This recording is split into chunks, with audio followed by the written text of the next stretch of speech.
ये ध्यान पद्धति एक बहुत बड़ी उपलब्धि है। जीवन में अगर कुछ अर्जित करना है, जीवन को वास्तविक रूप में जीना है, क्योंकि जीवन को जीने की जो दृष्टि है ना, वो बहुत महत्वपूर्ण होती है। एक ही जीवन अलग अलग व्यक्तियों को अलग अलग लग सकता है। जो हमारे सामने घटनाएं घट रही है, जो हम देख रहे हैं, जो हम भुगत रहे हैं, जो हमें मिल रहा है, वो सब कुछ दृष्टि बिंदु पर आधारित है। हमारा विचार, हमारा दृष्टि बिंदु कैसा है, किस तरह से हम सोच रहे हैं, और जब हम सोच रहे हैं, जब हम इस चीज को देख रहे हैं, जैसी हमारी मान्यता है, उन पर सब कुछ डिपेंड करता है। जीवन तो हर एक व्यक्ति के सामने होता है। पशु के सामने भी जीवन होता है पूरा। कोई भी मुश्किल जीवन में आए, ऐसी क्षण हमारे सामने आए कि उस समय हम धराशायी हो जाए, भीतर से पूरी तरह से टूट जाए, बिखर जाए, ऐसा लगने लगे कि बस अब सब कुछ समाप्त हो गया है, अब कुछ बाकी नहीं रहा। तभी नई शुरुआत होती है। ये चेतस विधि, ये चेतस ध्यान वहां लागू होता है। देखो,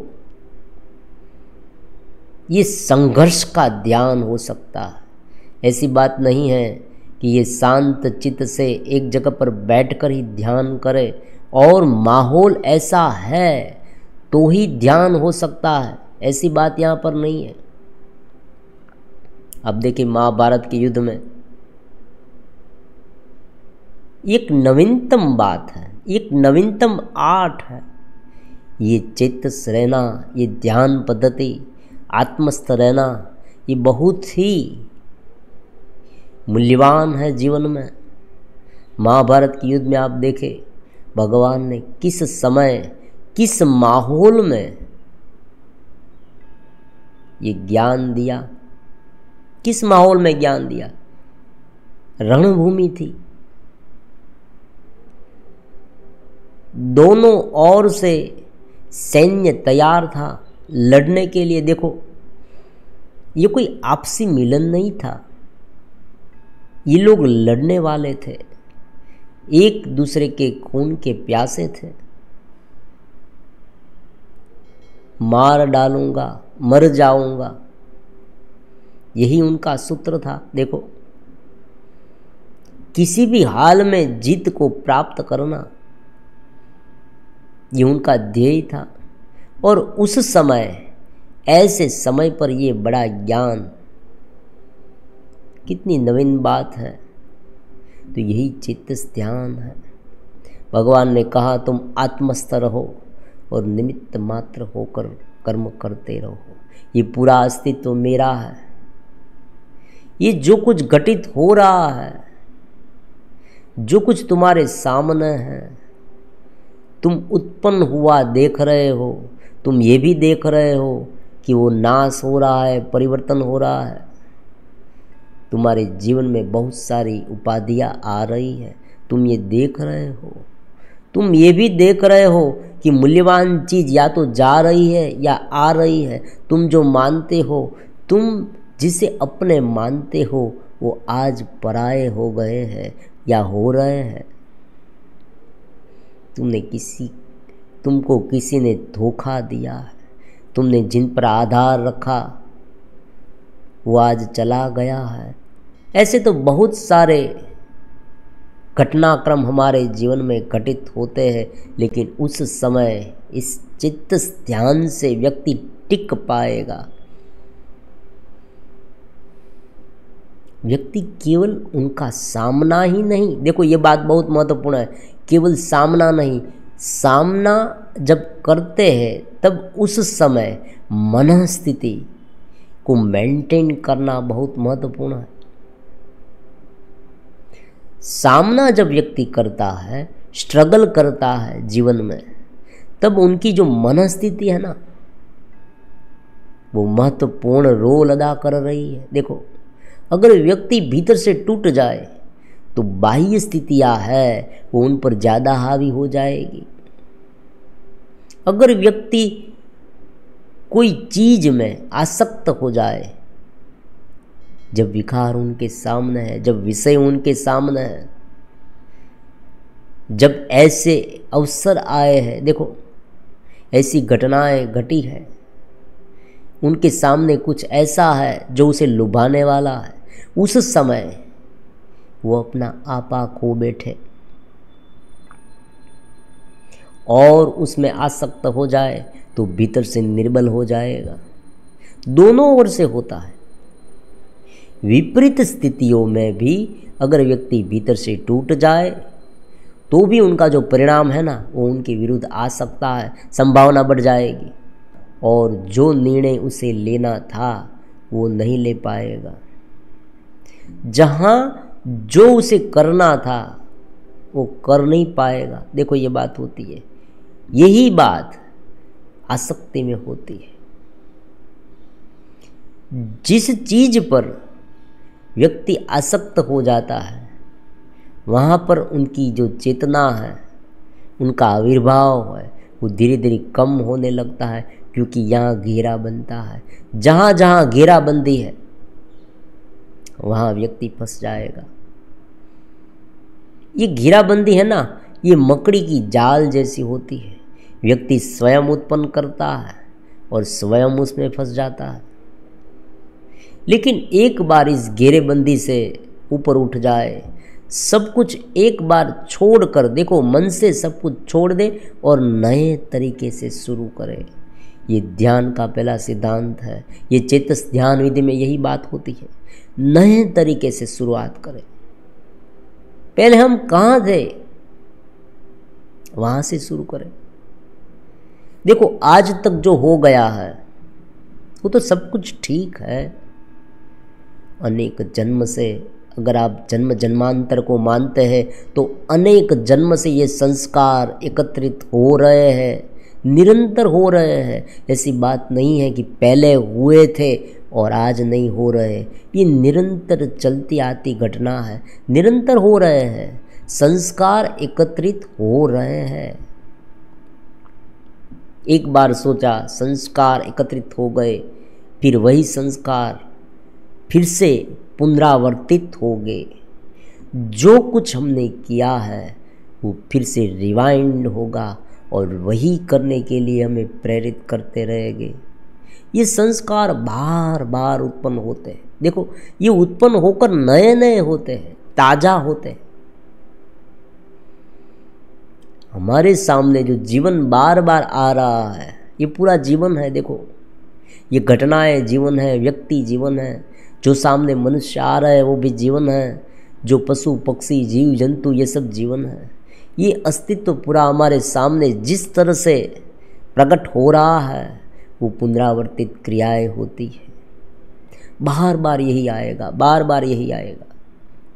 जब तक उसे नए तरीके से शुरू नहीं करेंगे तब तक ये जैसा था वैसा ही रहेगा, उसमें कोई बदलाव नहीं आएगा।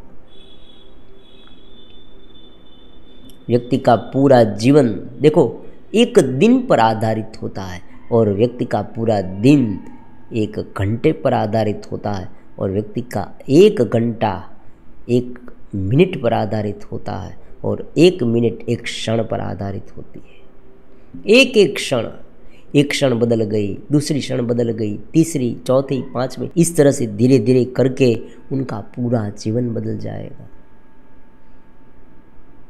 ऐसा क्यों होता है? उनका तात्विक रहस्य है। उनका तात्विक रहस्य ये है कि जो जो घटनाएं घटती है ना, वो घटनाएं संस्कारों के रूप में, स्मृतियों के रूप में भीतर स्टोर होती है और वही संस्कार, वही स्मृतियाँ फिर से बाहर आती है। इस साइकिल को रोकना है, यही ध्यान विधि का काम है। ये चेतस ध्यान विधि है, आत्मस्थ ध्यान विधि है, परमात्मा से मिलन वाली ध्यान विधि। इसे हम ये नाम देंगे, परमात्मा से मिलन वाली। वो हमें अपने स्वरूप में, अपने निजी स्वरूप में, निजानंद में लीन कर देने वाली ध्यान विधि है। जो परमात्मा की शक्ति से ये चराचर जगत चल रहा है, उस परमात्मा के साथ उनके आविर्भाव में रहने वाली ध्यान पद्धति है ये। निरति से चित्त रहना, हर रोज ही करना है, नए तरीके से शुरुआत करनी है। देखो आज तक जो कुछ हो गया है, जो हो रहा है, जो कुछ भीतर डटा हुआ है, उन्हें एक क्षण के लिए एक और कर दे, अपना खूंटा गाड़ दे। मैं चित्तस्थ हूँ, मैं जनस्थ हूँ, मैं आनंद रूप हूँ, मैं नृत्य से ज्ञान रूप हूँ, मैं उनका अंश हूँ, मैं उनका भक्त हूँ। ये भी कह सकते हैं। जो भक्ति मार्ग में मानते हैं वो ये कहेंगे कि मैं शुद्ध हूँ, शुद्ध भक्त। देखो भक्त कब हो गए व्यक्ति, उनके भक्त कब हो गए? आत्मा ही भक्ति कर सकता है, बाकी विधि है। शुरुआती विधि हो सकती है चित्त शुद्धि के लिए, बहुत सारी विधियाँ हैं। यहाँ जाओ, वहाँ जाओ, ये करो, वो करो, ये स्नान करो, ये मंत्र जाप करो, यहाँ पर दर्शन करो, पूजा अर्चना, ये सब उपासना विधि है। उपासना विधि के माध्यम से जिसे प्राप्त करना है वो चित्त स्थिति है। जहाँ पर हमें जाना है उनका वर्णन है ये, उस स्थान का वर्णन है, और जाने के लिए जो रास्ता है ना वो सारी उपासना विधियाँ है। इस तरह से बैठो, कोई बिछोना जो है उन पर बैठो, आसन लगा कर बैठो, रीढ़ की हड्डी सीधी रखो, प्राणायाम करो। देखो ये सारी उपासना विधि, घेरे को मठारने वाली विधि। फिर धीरे धीरे जैसे जैसे घेरा थोड़ा बहुत मठारा जाएगा, शांत होता जाएगा, अपने अनुकूल हो जाएगा। देखो साधना के अनुकूल हो जाएगा, वो ज़्यादा डिस्टर्ब नहीं करेगा, वो हमारे कंट्रोल में आ जाएगा। कोई व्यक्ति कार में बैठा है तो सबसे पहले क्या करेगा, कार को कंट्रोल में ले लेगा। वो देखेगा स्टीयरिंग बराबर काम कर रहा है ना ठीक से, वो देखेगा ब्रेक कैसे चल रही है, एक्सेलेटर दबा कर देखेगा, सब कुछ अपने कंट्रोल में, गियर सब कुछ, पूरी गाड़ी को कंट्रोल कर लेगा। फिर देखेगा कोई दरवाज़ा खुला नहीं है ना, सब कुछ चेक कर लेगा। जब वो सब कुछ देख लेगा फिर वो चलाएगा। जो कुशल ड्राइवर है वो अपने कार को बिना कहीं पर टच किए गंतव्य स्थान तक ले जाएगा, जहां उसे पहुंचना है वहां तक ले जाएगा। तो ये ध्यान विधि क्या कर रही है? कंट्रोल करने का काम कर रही है, अपनी वृत्तियों पर, अपने विचारों पर। जो गिरा है वो उदंड हो गया है। देखो ये बात होती है, गिरा उदंड हो गया है। शरीर में इतनी सारी आदतें बन गई है, पड़ा रहना, प्रमाद में। देखो आलस्य आ रहा है, बहुत बार आपने देखा होगा, बहुत सारे साधक ये कह रहे हैं कि आलस्य आ रहा है, उठने का मन नहीं हो रहा है। एक जगह से दूसरी जगह पर देखो उठकर जाने में भी आलस्य होती है, बाहर जाने में आलस्य होती है, चलने में आलस्य होती है, कुछ काम करने में आलस्य होती है। ये प्रमाद है। इस प्रमाद को ये साधना पद्धति से निवारा जा सकता है, रोका जा सकता है, बदला जा सकता है। इस प्रमाद की शक्ति को देखो, ये पढ़ा रहना, ये शक्ति जो ना पड़ी है, निष्क्रिय पड़ी है। शक्ति तो है, बहुत शक्ति है, लेकिन वो शक्ति पड़ी है या शक्ति कोई अलग रास्ते पर जा रही है, उसे अलग दिशा दे देना, रचनात्मक दिशा दे देना, ये ध्यान पद्धति है। धीरे धीरे व्यक्ति जैसे जैसे अपने भीतर को समझता जाएगा, उनमें एक नवीनतम बदलाव आएगा। ये अद्भुत है। ये ध्यान पद्धति जब वो करेगा, जब वो ध्यानस्थ होता जाएगा, जब वो भीतर की चेतना से मिलेगा, तो धीरे धीरे उनमें ऐसे बदलाव आएंगे, और ये बदलाव, ये पूरा कंट्रोल है ना, वो उनके बाह्य जीवन को भी बदल देगा। भीतर ही भीतर ध्यान से पूरी तरह से बदल दे, पूरी तरह से देखिए अपने अस्तित्व को नए तरीके से शुरू करें।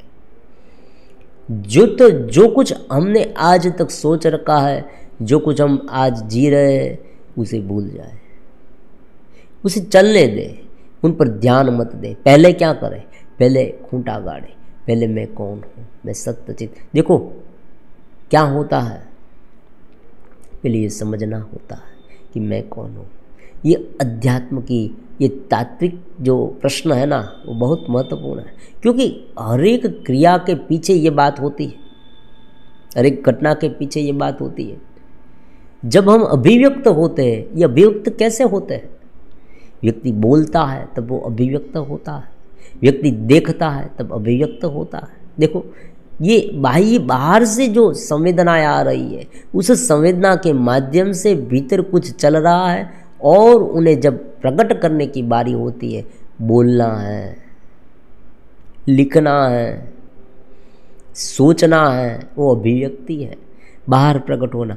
उस अभिव्यक्ति के समय वो चेतस है या बिन चेतस है, ये बहुत महत्वपूर्ण है। अगर उस समय, अभिव्यक्ति के समय, उसने अपने पर कंट्रोल कर लिया, वो अपने आप में रहने लगा, तो जो अभिव्यक्त हो रहा है ना, वो चेतस होगा। वो क्या होगा? परमात्मा का स्वरूप होगा। परमात्मा का स्वरूप अभिव्यक्त होना चाहिए। प्रत्येक व्यक्ति में ये है, लेकिन जब अभिव्यक्ति होती है तब उनका स्वरूप अभिव्यक्त नहीं होता। तो क्या होता है अभिव्यक्त? अभिव्यक्त वो होता है जो घेरा है, जो उसने बिन चेतस होकर मान लिया है। देखो ये बात होती है, बिन चेतस होकर मान लेना।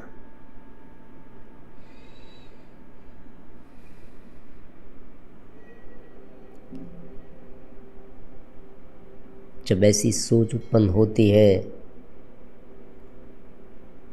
उस समय जब वो बोलता है, उस समय जब वो कोई निर्णय लेता है, उस समय उसे क्या चेक करना है, क्या देखना है? क्या मैं चेतस हूँ? क्या मुझे उनकी अनुभूति हो रही है? ये नियमित साधना है। और नियमित साधना कैसी? ऐसी बात नहीं कि 1 घंटे में की और बाकी पूरा दिन यूं ही बीत गया, ऐसी साधना नहीं। ये हर पल होती है। जब अभिव्यक्त हुए, जैसे ही अभिव्यक्त हुए, उस समय तुरंत तत्काल ये होनी चाहिए। अभिव्यक्ति ऐसी होनी चाहिए कि जो भीतर भी है और बाहर प्रकट हो गई। लेकिन बिना चेतस होकर, बिना आत्मस्थ होकर, केवल ही केवल मन के विचारों के अनुसार अगर अभिव्यक्त होते रहेंगे, तो कर्तापन, भोक्तापन होगा, और व्यक्ति इस पुनरावर्तित लोक में भटकता रहेगा। लेकिन देखो ये पुनरावर्तित लोक है। भगवान ने भी कहा दुखालय। ये निरंतर उत्पन्न होता है, निरंतर चलता है, बढ़ता है, घटता है, नष्ट होता है, फिर से उत्पन्न होता है। जब व्यक्ति अपने भीतर रहकर बाहर प्रकट होता है, तब वो स्थित दी होता है। भगवान ने भी बात कही, स्थित दी का बा। जब अर्जुन ने पूछा भगवान को स्थित दी का बासा, भगवान कहते हैं जब भीतर स्थिर रहकर जो इंद्रिय के लिए उनके अर्थ में प्रवृत्त होती है, उस समय अगर वो अपने भीतर स्थिर रह पाया, ये ध्यान से होगा, ये ऐसे ही नहीं होगा। योगः कर्मसु कौशलम, ये ऐसे नहीं होता, निरंतर ध्यान करने से होता है। एक बार जुड़ाव हो गया, एक बार समर्पित भाव से जुड़ गए, बस एक खूंटा गाड़ दिया कि आज मैं जुड़ गया हूँ। अब होगा, अब होगा ही होगा। जो कुछ आज हुआ है ना, तो भले हो, लेकिन आज से होगा, अब से होगा, तुरंत होगा। मेरे जीवन में ये घटित होगा ही होगा। एक बार ये ठान लिया, एक बार भीतर संकल्प से जुड़ गए, इस प्रदेश से, चित्त प्रदेश से जुड़ गए, फिर धीरे धीरे धीरे धीरे सर्किट डेवलप होती जाएगी और ये शब्द से पर होगी। व्यक्ति स्वयं जानेगा। देखो, स्वयं जानो, स्वयं जानो, ऐसी बात क्यों बताई गई है? क्योंकि हर एक व्यक्ति की सोच अलग है, वो कब जागृत होगा वो अलग है। उनकी जागृति की जो क्षण है ना, उनकी जो चेतस की जो स्थिति है ना, उनका वर्णन है ना, वो हर एक के लिए अलग हो सकता है। क्योंकि वो कैसे बंधा हुआ है, ये बात बहुत महत्वपूर्ण है। कैसे बंधा हुआ है अपने इस निजी जीवन में, इस निजी घेरे में, कहाँ पर वो है। हर एक की स्थिति अलग अलग होती है। किसी को पैसे का प्रॉब्लम हो सकता है, किसी को कोई वैचारिक प्रॉब्लम हो सकता है, कोई डिप्रेशन में रहता है, किसी की शारीरिक शक्ति बहुत निर्बल होती है, कोई रोग से पीड़ित हो सकता है। कितनी सारी घटनाएं, कितने सारे संजोग हो सकते हैं। देखो, व्यक्ति के साथ क्या कुछ नहीं बनता, तो उन सब में ये साधना पद्धति को जैसे लागू करेंगे तो तुरंत ही उनके जो लाभ है, जो ऊपर उठना है, वो शुरू हो जाएगा। साधना पद्धति लागू की, वो बहुत चिंता में रहता है। देखो, एक एग्जाम्पल लेते हैं, बहुत चिंतित रहता है। ये साधना पद्धति लागू की, तुरंत उनकी चिंता में फर्क पड़ने लगेगा, धीरे धीरे कम होती जाएगी, वो समझता जाएगा। देखो, परिस्थिति है, वो तत्काल रूप में बदल जाए ऐसा नहीं हो सकता, ये बात होती है। क्योंकि धीरे धीरे व्यक्ति चेतस हो, उनकी संकल्प शक्ति बढ़े, फिर प्रकृति में उनकी इफेक्ट आएगी। शुरुआत में साधना काल में व्यक्ति की संकल्प शक्ति इतनी प्रबल नहीं होती। व्यक्ति की जो चाहत है, जो व्यक्ति सोच रहा है, जो उनका होनापन है, उनका अस्तित्व का अनुभव है, परमात्मा का अनुभव, वो इतना प्रभावी नहीं होता है। शुरुआत में वो साधक होता है, लेकिन जैसे जैसे उनकी संकल्प शक्ति दृढ़ होती जाएगी, समझ दृढ़ होती जाएगी, धीरे धीरे बाह्य जो परिबल है ना, उनमें परिवर्तन आना शुरू हो जाएगा। ये सबसे बड़ी उपलब्धि है। योगारूढ़ हो जाएगा जब साधक धीरे धीरे ध्यान करते करते अपनी संकल्प शक्ति को आगे बढ़ाते बढ़ाते वो स्वरूप में एक रूप होने लगेगा। ये धीरे धीरे होगा, तत्काल नहीं होगा। बहुत बार ऐसे मैसेज मिलते हैं कि क्यों नहीं हुआ। ऐसी बात नहीं। एक बार धीरे धीरे जैसे जुड़ेंगे, नित्य साधना करेंगे, पूरी तरीके से अपने भीतर को बदल देना है। देखो, ये साधना पद्धति निजी है, सामने वाले को पता भी नहीं चलेगा कि तुम साधना कर रहे हो। तुम बाहर से व्यवहार करते हो, वैसा ही कर रहे हो, फिर भी तुम साधना में हो, तुम ध्यान में हो। क्योंकि तुम वहाँ पर, देखो, तुम कहाँ ध्यान दे रहे हो? तुम वहाँ ध्यान दे रहे हो कि जहाँ तुम प्रकट हो रहे हो। तुम प्रकट हुए, तुमने बोला, तब तुम ध्यान में हो। तुम चित्त होकर बोल रहे हो। तुम जब प्रकट हो रहे हो, तुम जब देख रहे हो, तुम जब सोच रहे हो, तुम जब सुन रहे हो, तुम जब स्पर्श कर रहे हो, सभी क्रिया में तुम अपने स्वरूप में धीरे धीरे धीरे जाने का प्रयास भी तुम्हारा चालू है। दोनों बातें चालू। तुम भीतर भी जा रहे हो, तुम बाहर भी प्रकट हो रहे हो। भीतर जाना कहीं और नहीं है। देखो, ये इतना करीब है, ये इतना करीब है, इसलिए इतना दूर लगता है। प्रॉब्लम्स यहाँ, अगर तुम ये मानो कि ये दूर है, अगर तुम ये मानते हो ये बहुत दूर है, तो ऐसी बात नहीं होती है। ये बहुत नज़दीक है, और नज़दीक है इसलिए नहीं मिल रहा। मान लीजिए हम ये मानते हैं कि कोई एक जगह पर परमात्मा बहुत दूर है, तो हम पहुंच भी सकते, ऐसी बात नहीं है। आजकल ऐसे साधन हैं, हमारे पास ऐसे साधन है कि तुरंत पहुंच सकते। थोड़ी देर लगेगी, हो सकता है 1 दिन 2 दिन 3 दिन हो जाए, लेकिन पहुंच तो पाएंगे। आज तो प्लेन है, हेलीकॉप्टर है, ऐसे बहुत सारे उपकरण हमारे पास है, साधन है, उसमें बैठकर हम पहुंच सकते हैं वहाँ पर जहाँ पर परमात्मा बैठे हैं, पहुँच पाएंगे, ऐसी बात नहीं होती। और जिनके पास साधन संपत्ति है वो तो तुरंत पहुँच पाएगा, जिनके पास बहुत सारे पैसे हैं, सत्ता है, वो तो तुरंत पहुँच पाएगा। लेकिन ये ऐसे नहीं होता है, वो अत्यंत करीब है, इसलिए मिलना मुश्किल हो जाता है। और वो है भीतर है, लेकिन वही अलग बदल गया है और वो अपने आप को पहचानना चाहता है, ऐसी बात होती है, इसलिए प्रॉब्लम्स है।